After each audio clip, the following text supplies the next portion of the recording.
After 50, your testosterone isn't dying, it's waiting. And it's been waiting for something you do with your feet. After 50, testosterone doesn't vanish, it withdraws. And that distinction, small as it may sound in language, is enormous in biology, because something that has vanished is gone. Something that has withdrawn is still present, still capable, still listening. It has simply moved back from the surface, quieted itself, pulled inward the way any living system does when it no longer receives the signals that once called it forward. This is not a failure of the body. It is the body being extraordinarily rational. Testosterone is not produced carelessly. It is synthesized in response to demand, biological, mechanical, metabolic demand, and when that demand diminishes, when the days become more sedentary, when the muscles are asked less, when the cardiovascular system is no longer regularly challenged, the hormonal system interprets that stillness as information. It reads the silence of an inactive body and responds accordingly, redirecting its resources, slowing its hormonal investment in systems that no longer appear to need it.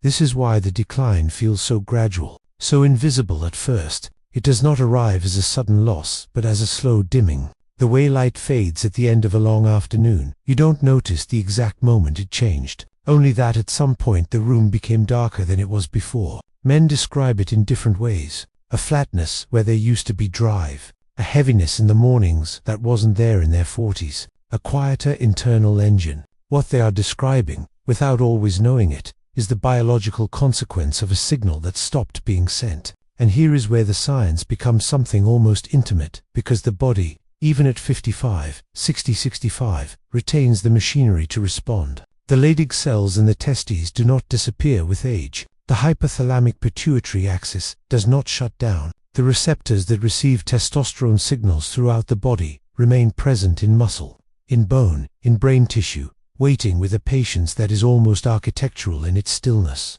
The system is intact. It has not been dismantled. It has been What this means, practically and profoundly, is that the conversation between the body and its own hormonal intelligence is never truly over. It is only paused, suspended in the particular silence of a life that has stopped giving the body reasons to invest in itself. And the moment that changes, the moment consistent movement returns, the moment the muscles begin asking again, the moment the cardiovascular system signals that this organism is still in motion, still engaged with the world, still demanding something of itself, the withdrawal begins, slowly but measurably, to reverse, not completely, not identically to what existed at 30, but meaningfully, sufficiently, in ways that a man can feel in his clarity of thought, in the quality of his sleep, in the steadiness of his mood, in the quiet return of something he had gradually stopped expecting, to feel again the sense that his body is not retreating from life, but moving through it.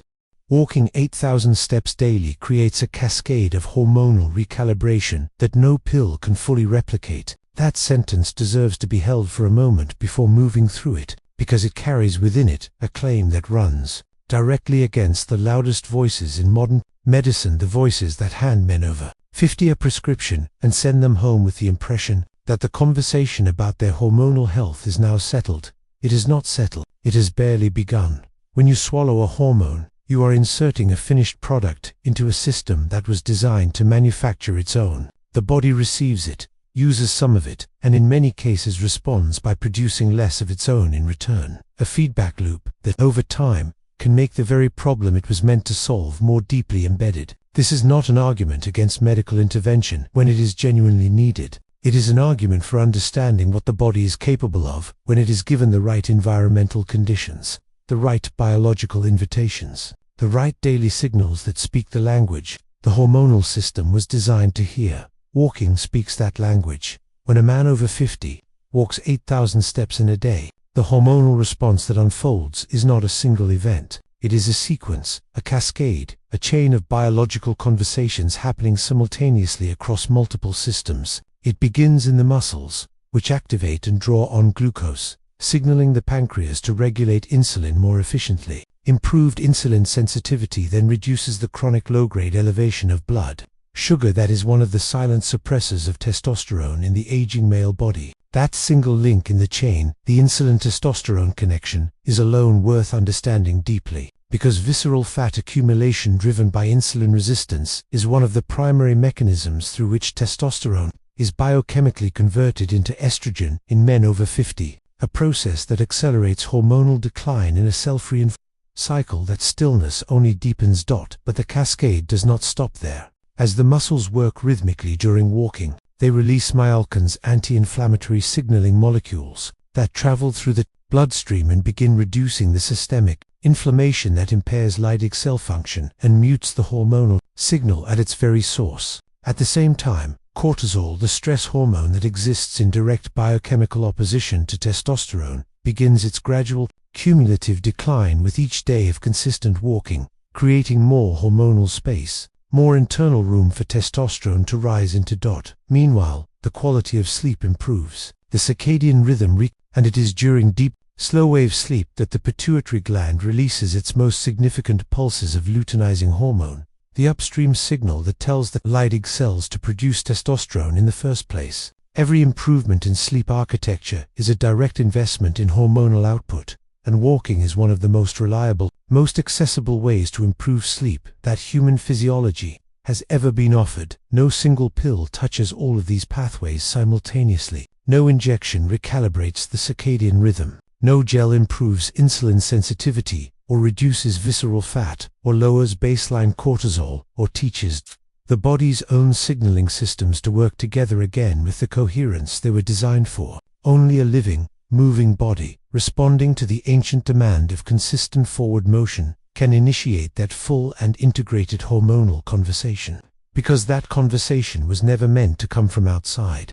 Mitochondrial renewal through rhythmic movement directly supports the Leydig cells responsible for testosterone synthesis, and understanding why requires a willingness to travel inward past the visible landscape of muscle and bone, past the organ systems we learned about in school, down into the cellular world where the real conversation about hormonal health is conducted in the language of energy, oxygen, and biological signal. Mitochondria are the energy-producing structures inside nearly every cell in the human body, and their health is not fixed or static. It is responsive, adaptive, and directly influenced by the demands placed on the body through movement. When a man over 50 walks consistently, day after day, his mitochondria respond to that rhythmic demand by becoming more numerous, more efficient, and more capable of producing the cellular energy that every biological process, including hormone synthesis, depends upon. A sedentary body is a body of declining mitochondrial function, and declining mitochondrial function is a body increasingly unable to support the energetically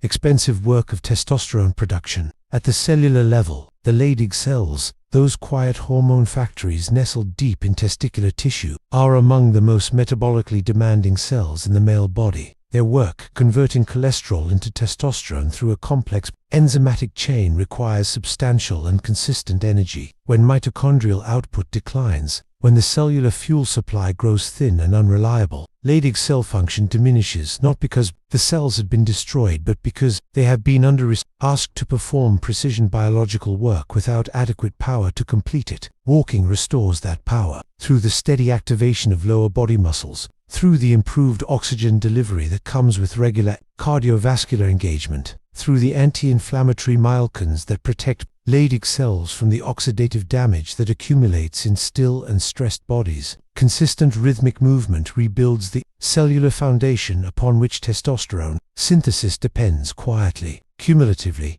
and with a biological faithfulness that mirrors the faithfulness of the movement that inspired. Consistency of motion is more powerful than intensity, and that changes everything about how we think of aging, about what we ask of our bodies in the decades after 50, and about the story we have been told regarding effort, suffering, and biological reward. The fitness culture that shaped most men who are now in their 50s was built on a particular mythology that the body only responds to being pushed past its limits, that progress lives on the other side of pain, that if the effort isn't extreme, it isn't earning anything. That mythology may have served certain purposes in youth, when the hormonal environment is forgiving, when recovery is rapid, when the body absorbs intensity and returns stronger within days. But after 50, that same mythology becomes not just unhelpful but biochemically counterproductive, because the aging male body responds to excessive intensity, not with testosterone, but with cortisol, flooding the system with precisely the hormone that suppresses the one we are trying to restore. The body after 50 is not asking to be conquered. It is asking to be consulted. And what the science of moderate, consistent movement reveals is that the hormonal system responds with remarkable sensitivity to daily rhythmic signals, not occasional dramatic ones. It is the accumulation of 8,000 steps walked today and tomorrow and the day after that reshapes the internal hormonal environment over weeks and months. It is the unbroken thread of daily movement that lowers baseline cortisol, improves sleep architecture, reduces visceral fat, enhances insulin sensitivity, and creates the biological conditions inside which testosterone can quietly, steadily reclaim its presence. There is a profound dignity in that understanding. It asks nothing heroic of the aging body, only something faithful, only the willingness to show up in motion, day after day, with the quiet knowledge that in biology as in life, it is not the loudest gesture, but the most consistent one that ultimately shapes everything.